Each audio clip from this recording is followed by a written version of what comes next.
जो नज़र आती हैं ना चुड़ैल के रूप में, कभी कभी तो वो किसी मर्द पे आशिक भी हो जाती हैं कि वो चाहती हैं मैं इससे शादी करूं। तो जैसे एक आम औरत शादी के बाद एक मर्द के साथ ज़िंदगी गुजारती है, वो भी वैसे गुजारती हैं, लेकिन कभी कभी ये उसको नुकसान भी पहुंचाना चाहती हैं कि ये उसको बहका के अपनी खूबसूरती अपने हुस्न से ले जाएंगी, फिर जाके मार देंगी या खून चूस जाएंगी और उसको मार देंगी, जो वेम्पायर करेक्टर जो करता है। एक स्टोरी भी है, एक बड़ी मशहूर एक कहानी है। एक शख्स था, उसको ऐसे ही एक वीरान सड़क पे ना एक दुल्हन के रूप में लड़की बैठी नजर आई। उसने उस लड़की से रुक के पूछा क्या मसला। उसने बताया जी मेरे घर वाले ज़बरदस्ती शादी कर रहे थे।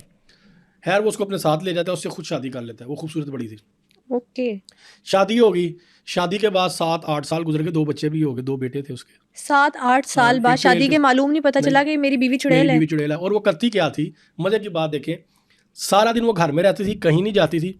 रोज अपने शोहर को एक सोने का सिक्का देती थी। अब उसका खामंद का इस चीज को नोटिस नहीं था करता। एक दिन किसी मौलवी के मुंह से उसने कुछ बातें सुनी इस तरह की, और वो खौफजदा हो गया। उसको अपनी बीवी पे शक हुआ।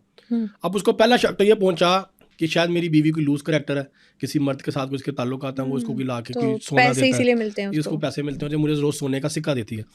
उसने खैर अपनी बीवी को ऑब्जर्व करना शुरू किया। उसका शक जो है वो झूठा साबित हुआ। उसकी बीवी का कोई ऐसा सीन नहीं था, वो घर में रहती थी। इसने फिर वही वाकया जाके मौलवी साहब से डिस्कस किया। मौलवी ने कहा कि तुम्हारी बीवी कोई चुड़ैल है या डायन है, वो इंसान